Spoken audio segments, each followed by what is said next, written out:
What's going on, y'all? This is KP from KP and Gino J Show, and this is another episode of Lunch with KP. We already ate, but I'm drinking coffee, so it's similar to coffee with KP today. But I'm sitting here with my partner, Raheem. I'm gonna let him introduce himself. What's going on? I'm Raheem. You can follow me on Instagram at IamJusan, Jusan. What's going on? So yeah, I told him what we're doing here with the real estate thing, and if he had any questions, this would be his chance to ask me any questions he want to know. I'm gonna give him a couple minutes, and I hope they're some good questions. Yeah.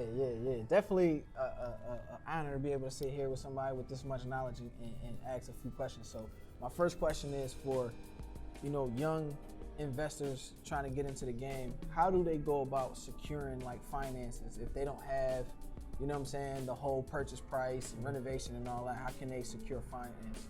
All right, the most common way to secure the finances is with hard money. And we got several videos, and even one with our hard money or private money lender, Nate. He talks about ways to fund deals as well. But most new investors come out and fund their deals with hard money because it's a lot less risk than using all your own money. So you're really only putting up like 10, maybe 20% of whatever the purchase price and rehab amount is. Okay. Now for hard money lending, do they go off of credit or is it deal based? Most of them are deal based. And what I mean by that is you gotta have some sort of history. So if you're new and you don't have any history, link up with somebody who's already doing it, or reach out to myself or Gene, and we can put you in the right path to work with a lender that works with a lot of new people that don't have much experience, because the value lies in the home. So it's not really so much as in credit base, it just has to be bought at a good price. Okay. My next question is, now once you got a property, you done secured your financing, and now you're looking for your contractors. I always hear like horror stories about bad contractors and all that. How do you go about finding good contractors? One of the best questions you could have asked. I mean, there's so many not good contractors out here that it gives regular contractors that are decent a bad reputation. And the best way to find a good contractor is to ask for referrals from people who are doing what you want to do, or companies that work with the public and are licensed and insured and have good business ratings with the Better Business Bureau. And I mean, you'll find good guys that way. But if you have family or friends that have used certain people for certain tasks, whether it's electrician, plumbing, HVAC, framing, whatever, painters, then you can probably use them based on the reference from someone you guys mutually know. Okay, so get some good references and go from there. Yep. All right. So now we done got our contractor. We in the midst of doing the work. Now I know a lot of things pop up, and sometimes you might vex that contractor and still get burnt. You know what I'm saying? Yeah. So how do you deal with a contractor in the middle of a renovation that's just not doing what he's supposed to be doing? Just fire him.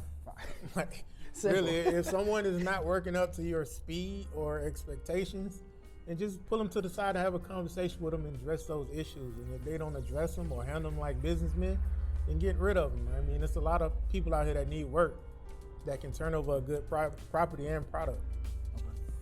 Okay. Okay, now, again, I got a lot of questions about dealing with contractors. So now, how do you pay your contractors? After the work is done? After the work is done. Yeah, if you pay a contractor anything other than material money to start a job, you're probably gonna get burnt because it's not necessary. If someone tell you I need 50% up or 60% up front and they're doing a small job, they're the wrong person. Even if they're doing a larger job, they shouldn't require too much up front other than material costing, and you need to let them know that. Okay.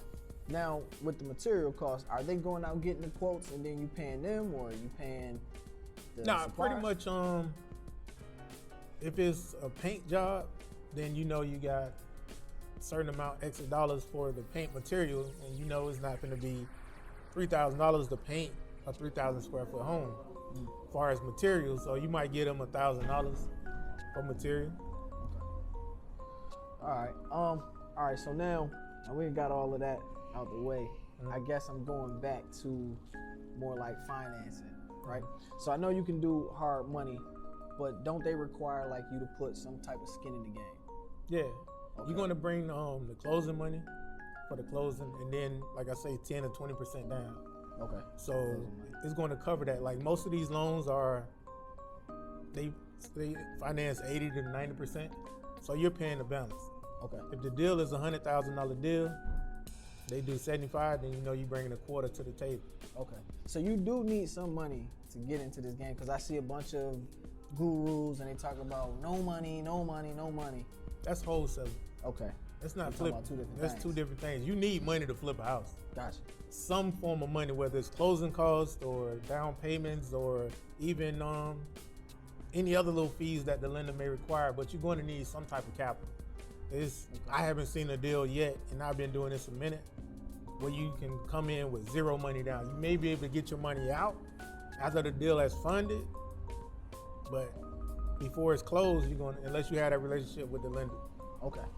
I got one more question, and it's going back to contractors. So now, when you're getting your contractors, right? You want to get multiple bids, right? So when you get multiple bids, should all the bids come with a scope of work? And what is a scope of work?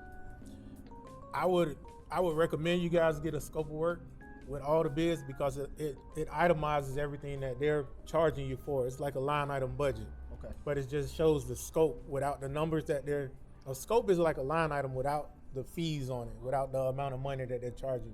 It just shows exactly what it sounds like, the scope of work. Okay. So if they're going to replace the windows, trim it out, add siding, all of that needs to be listed. Okay. And then a grand total at the bottom. Okay. All right, I mean, that's all I got for right now, man. Thank you, I appreciate you. All right, cool. Again, I'm KP with Raheem. Another episode of Lunch with KP. If you guys got any questions, please leave them in the comment section below. Please like this video and subscribe to our channel. See you on the next one.